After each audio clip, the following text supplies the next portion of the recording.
Pendahuluan. Tamadun India telah tersebar di Asia Tenggara telah menjadikan budaya tamadun India sebati dalam kebanyakan masyarakat. Tamadun India mempunyai hubungan yang istimewa dengan rantau Asia Tenggara dari segi politik, ekonomi dan sosial sehingga seluruh aspek kehidupan masyarakat Asia Tenggara menyerupai kehidupan tamadun India. Penerapan nilai tamadun India dalam kalangan masyarakat Asia Tenggara telah mewujudkan istilah Indianistate di Asia Tenggara. Masyarakat mula mengasimilasikan budaya yang mempunyai unsur tamadun India dalam kehidupan seharian mereka. Di Malaysia, pengaruh dan kesan tamadun India dapat dilihat dalam segenap aspek kehidupan masyarakat. Terdapat pelbagai sumbangan tamadun India telah merangkumi di Malaysia dan antaranya ialah ilmu pengetahuan, kesenian, budaya, agama dan lain-lainnya. Objektif kajian. Kajian ini dijalankan dan diusahakan bagi mencapai beberapa objektif seperti berikut. Kajian ini dapat menambahkan ilmu pengetahuan mengenai tamadun India, mengkaji sejarah dan pembentukan tamadun India. Selain itu, memahami pengetahuan sejarah dan pembentukan tamadun India. Seterusnya, mempunyai penerapan yang luas berkaitan dengan pembentukan dan cara interaksi tamadun India yang memberi pengaruh dalam masyarakat. Sumber ilmu pengetahuan tamadun India. Ilmu pengetahuan dalam tamadun ini diperolehi melalui beberapa sumber. Semua ilmu ini menjadikan masyarakat India sebagai masyarakat berilmu. Pencapaian masyarakat tamadun India telah melebar dalam pelbagai ilmu seperti matematik yang merangkumi bidang sistem angka, geometri, algebra, sistem perpulauan dan trigonometri. Selain itu, masyarakat pada masa ini juga arif di dalam bidang logam, fizik dan kimia, astronomi dan kalender, perubatan bidang seni lukis, bidang kesenian, bidang seni bina dan mempunyai bahasa dan kesastraan mereka tersendiri. Pengaruh tamadun India dalam konteks penggunaan bahasa Melayu ada juga kononnya bahasa Melayu berasal daripada bahasa Tamil. Juga jumlah bahasa Tamil sedikit dalam bahasa Melayu sebagainya merupakan pinjaman daripada bahasa asing kemudian dipinjam pula oleh bahasa Melayu. Dalam bidang matematik pula, unsur geometri digunakan dalam upacara keagamaan, manakala algebra, angka, sifar dan perpuluhan matematik digunakan dalam ilmu kira mengira. Berkait rapat dengan agama dan teknologi, antaranya ialah dalam bidang fizik alam semesta mempunyai 5 elemen iaitu tanah, angin, api, air dan angkasa. Semua unsur dalam ini adalah bercirikan atom. Bidang perubatan pula dikenali sebagai ilmu sihir, perkembangan fisiologi, pembedaan seni pernafasan, reproduksi manusia, farmakologi dan veterinary. So, konklusinya pada masa kini juga ilmu pengetahuan tamadun India telah memberi banyak manfaat kepada masyarakat Malaysia. Salah satu tarian yang masih diamalkan oleh kaum India pada hari ini ialah tarian katak. Perkataan katak berasal dari perkataan India katak yang bermaksud seni bercerita. Dari sifat asalnya yang merupakan ekspresi menghambakan diri kepada Tuhan-Tuhan Hindu, katak berkembang ke istana-istana perintah. Tarian yang klasikal dan memiliki langkah tari yang menarik perlu diiringi oleh alat muzik yang menghidupkan seni tarian yang dipersembahkan oleh penari. Selain itu, tarian Bharatanatyam ini merupakan salah satu lagi tarian klasikal India. Tarian klasik Bharatanatyam merupakan salah satu tarian yang penuh dengan tradisi, yang mana untuk menguasai perlu mengambil masa bertahun-tahun kerana terdapat pelbagai gerakan tangan, kaki dan mata yang harus dipelajari demi untuk mempersembahkan tarian warisan lama yang dihormati ini secara lengkap, penuh dan kegemilangan. Tarian ini berasal daripada wilayah Tamil Nadu di bahagian selatan India. Seni tarian merupakan aspek kebudayaan kaum India di Malaysia. Tarian yang kaya dengan pelbagai langkah yang menarik telah mewujudkan suasana yang berwarna-warni di Malaysia yang memang kaya dengan pelbagai bangsa dan budaya. Muzik di India terbahagi kepada dua iaitu tradisi muzik Hindustan di utara dan tradisi muzik Karnataka di selatan. Budaya. Interaksi antara tamadun India dalam tamadun Malaysia adalah budaya. Kebudayaan dan adab merupakan kesatuan yang melengkapi pengetahuan, undang-undang, kepercayaan dan lain-lain. Sebelum kewujudan Islam dalam Malaysia, budaya dan agama Hindu Buddha telah mempengaruhi kebanyakan masyarakat Melayu. Antara contohnya, di Malaysia, adat Melayu banyak dipengaruhi oleh agama Hindu melalui kitab seperti Mahabharata atau Ramayana. Kitab yang menjadi rujukan oleh agama Hindu dan merupakan rujukan kepada pengurusan hidup mereka sebelum kedatangan agama Islam di Malaysia. Contoh lain pula menyapa dengan sebutan wanakam. Tetamu sentiasa dijamu minuman atau makanan dan tetamu menerima hidangan dengan baik sebagai tanda hormat kepada tuan rumah. Menerima sesuatu dengan tangan kanan sebagai tanda kebaikan dan kesyukuran. Pendanda memulakan upacara perkahwinan dengan sembahyang memohon restu kepada Tan supaya perkahwinan berjalan dengan lancar. Dolang berisi acadai iaitu beras dicampur kunyit serta bunga ditaburkan di atasnya. Makanan tradisional tamadun India ialah roti canai, paratha dan puri yang menjadi kegemaran kepada masyarakat di Malaysia. Roti canai setaraf dengan nasi lemak yang merupakan makanan tradisional tamadun Melayu. Agama Hindu dan agama Buddha banyak diaduti oleh masyarakat di Malaysia. Majoriti orang Tamil yang membentukkan 9% penduduk Malaysia mengamalkan Hinduism. Penganut agama Buddha dan Hindu di Malaysia mengamalkan upacara keagamaan yang tersendiri sahabat tahun seperti Vesak dan Deepavali. Dari mula hingga akhir, ritual Hindu adalah bertujuan untuk menyucikan hati dan pemikiran manusia. Masyarakat Hindu menyembah Tuhan dalam bentuk tertentu seperti imej berhala. Imej-imej seperti patung dan gambar ialah hanya pelbagai simbol-simbol kesaktian Tuhan.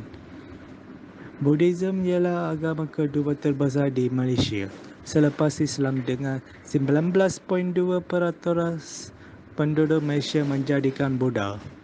Kesannya, pengaruh dari segi kepercayaan dan keagamaan menyebarkan agama tertumpu kepada golongan atasan. Buktinya, peninggalan Candi Bukit Batu Pahat di Lembah Bojang.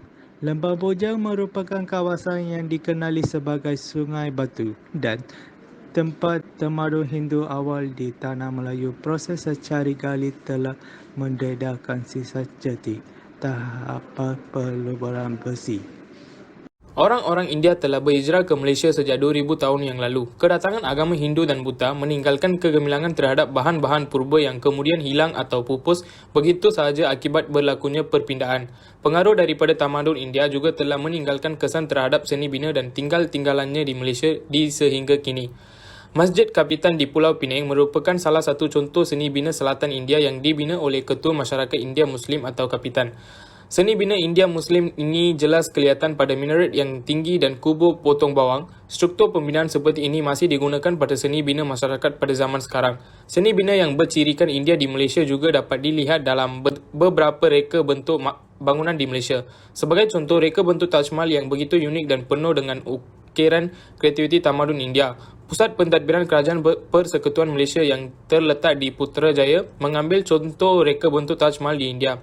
Batu bata dijadikan asas binaan bangunannya yang terdiri daripada pelbagai saiz.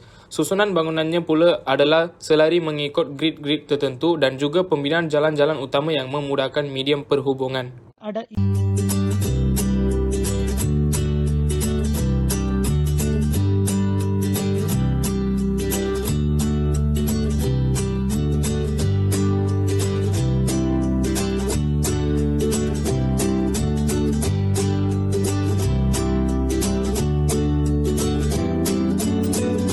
Adat istiadat.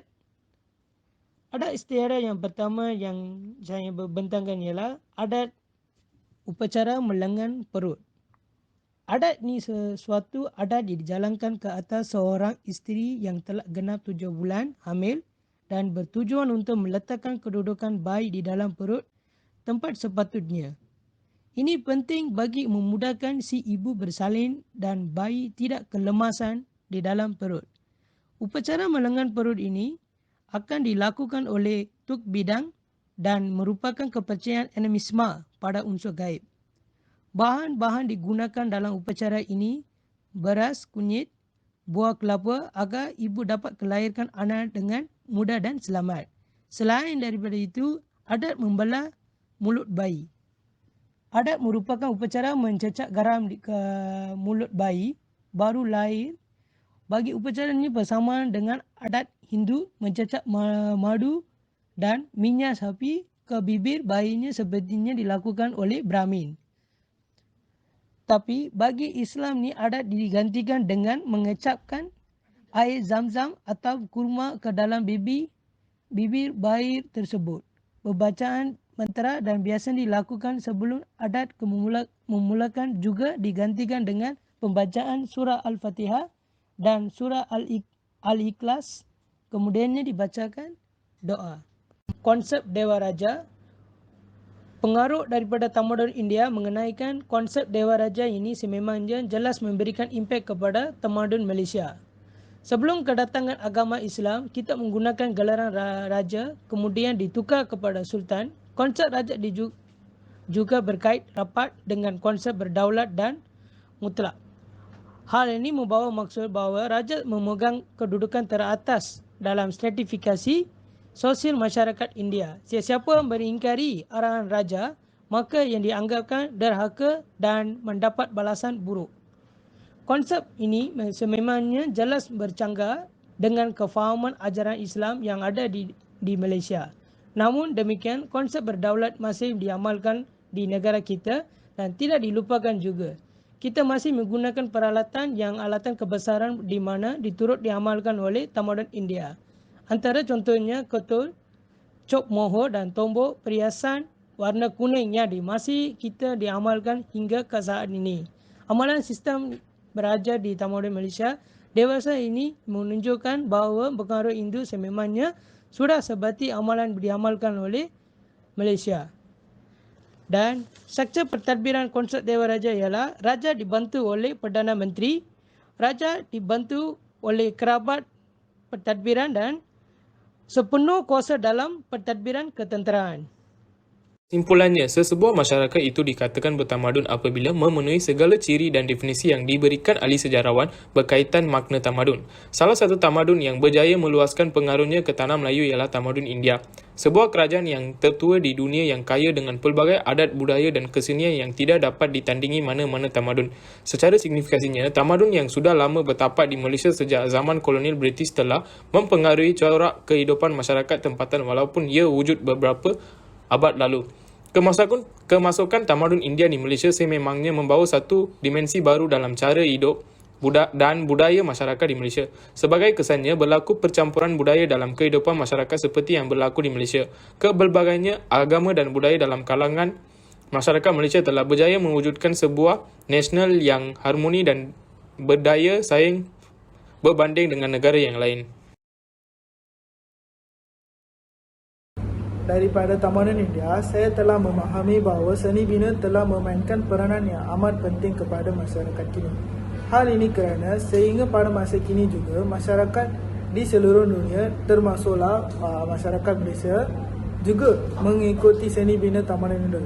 Sebagai contohnya, pada masa tamadun Indus, masyarakat tamadun Indus telah menggunakan seni bina iaitu kawasan perumahan yang lurus dan mempunyai sistem aliran yang teratur. Masyarakat Indus mempunyai kawasan perumahan yang lurus dan teratur. Selain itu, dari segi perubatan pula, pembedahan pernafasan melalui amalan yoga, reproduksi manusia dan perubatan Ayurveda telah merangkumi perubatan-perubatan pada masa kini. Sebagai contohnya, perubatan Ayurveda telah melibatkan pokok, daun dan akar sebagainya, telah memberi manfaat kepada masyarakat pada masa kini dan telah mencegah pelbagai penyakit yang pada masa kini. Pada pendapatan saya atau refleksi dalam tamadun India, secara mengamalkan kehidupan seharian yang dari segi rohani, yang itu acara yoga. Yoga ialah penyatuan dengan Tuhan melalui latihan jasmani untuk mencerdaskan minda. Dan selain daripada itu, masyarakat suka atau sentimen membela lembu untuk membalas budi atau berterima kasih kepada haiwan itu untuk mengali tanah untuk dalam pertanian. Selain daripada itu, masyarakat India menggunakan sisa atau najis lembu untuk upacara ritual dan untuk membajakan dalam tanaman. Selain daripada itu, orang masyarakat India sejak kini sambutkan pesta Pongal untuk kepada membalas dan berterima kasih kepada Dewa Matahari untuk menuaikan padi, dan ini merupakan seperti Nama saya Subramaniam Rangasamy. Melalui projek kita, saya mendapati bahawa banyak kaitan dan pengaruh tamadun Malaysia dengan tamadun India. Pada mulanya saya tidak mengetahui banyak perkara dan pengetahuan saya terhad tentang tamadun India ini. Juga pada mulanya saya merasakan suka untuk mengaitkan tamadun India ini dengan tamadun Malaysia melalui pelbagai aspek. Namun setelah dikaji, rupanya banyak perkara daripada tamadun India memberi pengaruh yang luas kepada tamadun Malaysia. Pelbagai aspek di tamadun Malaysia diguna pakai daripada tamadun India. Sebagai contoh dari aspek seni bina dan budaya.